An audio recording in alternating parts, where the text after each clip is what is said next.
everybody. We are thrilled to be introducing our new do-it-yourself ironing board cover kit. The kit that you're gonna get from your favorite quilt shop, and if yours isn't carrying this yet, make sure to ask them to carry it, okay? This kit has binding, cording, and a cord winder. The three most essential items and materials you need to be able to sew your own ironing board cover. In addition to this kit, what are you going to need? Well, you're going to need a sewing machine, of course. You're going to need your fabric, and I'm going to show you just now exactly what you need to do to be able to measure the right size of fabric to be able to make your own ironing board cover. In addition, you're going to need either batting, foam, or felt, or some insole bright, whatever it is that you want to use underneath. Now I'm going to show you what we have underneath our covers on our ironing boards, but you're welcome to choose whatever you want on your end.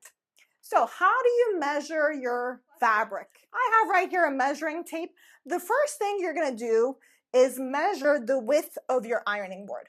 So ours is about 17 inches, and then you're going to measure the length, and our length is about 49 inches. So once you have your width and your length, you're going to add about 4 to 5 inches in total. So for the width on our ironing board, you have 17 inches. Let's add 5. That gives us to 22 inches. On the length of our ironing board, ours is about 49 inches. Let's once again add about 5. That gives us about 54 inches. So you're going to cut your fabric. You're going to ask your favorite quilt store or look in your fabric stash. Pick the fabric you really like. Just make sure that it does well with color fastness. So if you're sewing anything that's white or pressing anything that's white, you want to ensure that the color on the fabric isn't going to rub off onto yours. So that's an important factor. But let's say you get your fabric, you've done the color fastness test, and you're fine with it. Now you're going to ensure to cut, again, the size of the fabric that we just discussed. On mine, it would be about 22 by 54. So once I have my 22 by 54, I'm going to look at the shape of my ironing board and figure out where it starts to taper off. On mine, and let's measure that together. On mine, it starts to taper off at about here. So that's about 35 inches. Now I already have my fabric cut right here. But in total, as you can see, it is bigger than my ironing board. And let's look at the length. As you can see, the length as well is bigger than my ironing board. So this is perfect. And I tapered off the end. So as you can see, but I was generous, right? You want to leave enough space so that the fabric, when you're finished sewing it, is able to curl around. So in addition to my fabric, I want to show you what we use on our ironing boards. Now we typically use foam and felt. And again, our foams are really, really nice. They are about 1 centimeter or 10 millimeter thick. It's a really nice and thick and dense foam. Usually quilt stores may sell foam, or they may sell insole bright or some felt. We also provide a felt layer underneath the foam layer.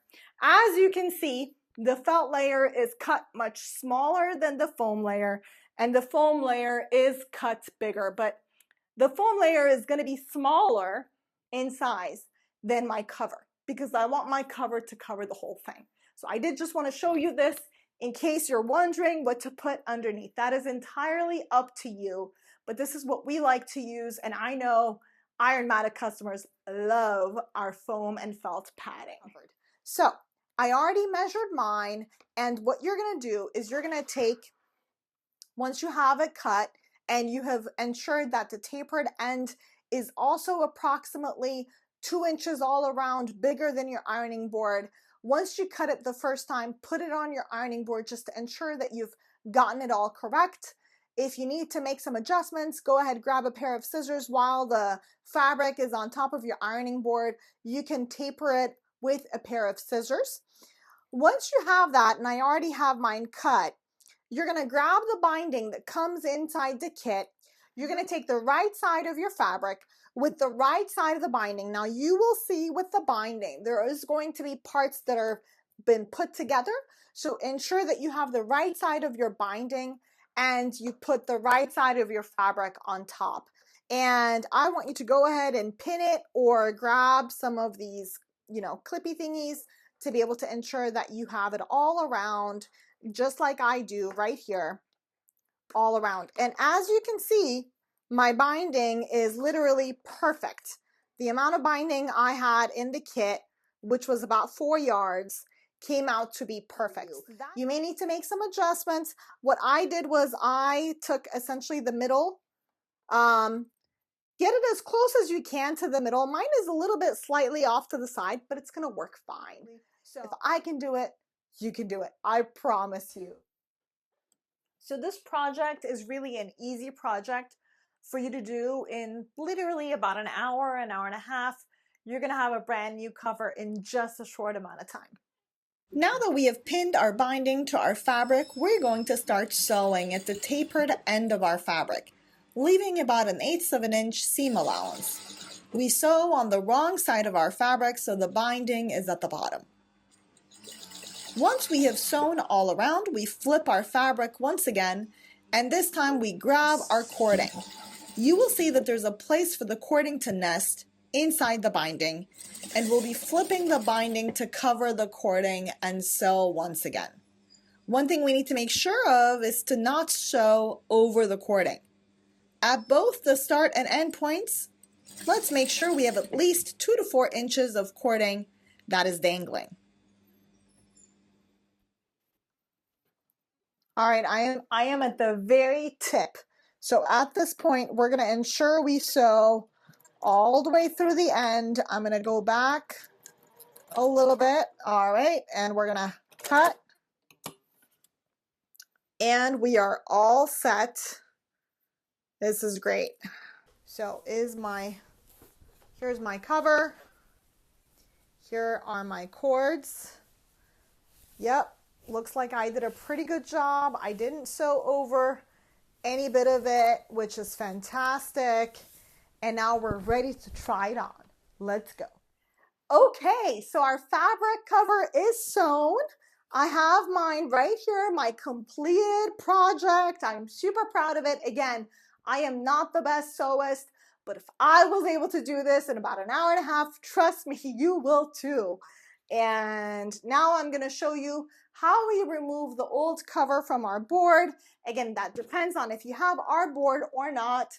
But if you do have our board, this is gonna be a nice additional tutorial for you. So the first thing we're gonna do is we're gonna open our board.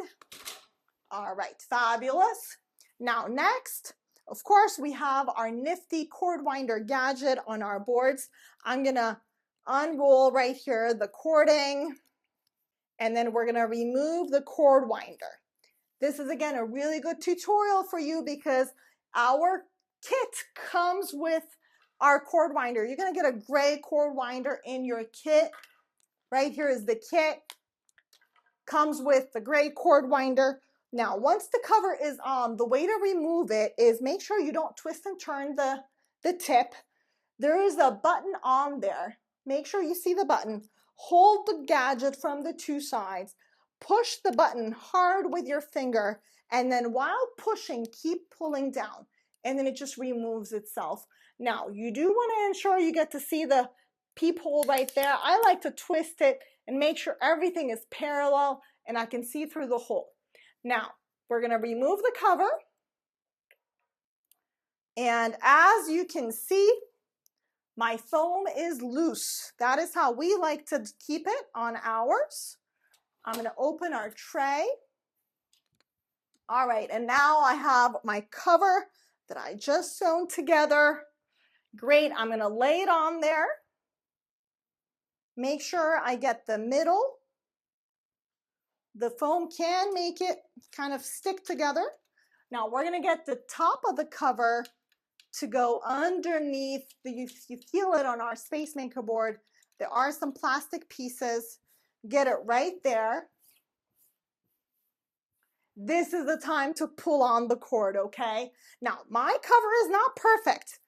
Where my two bindings end is really not in the middle, but as you can see, it does not matter.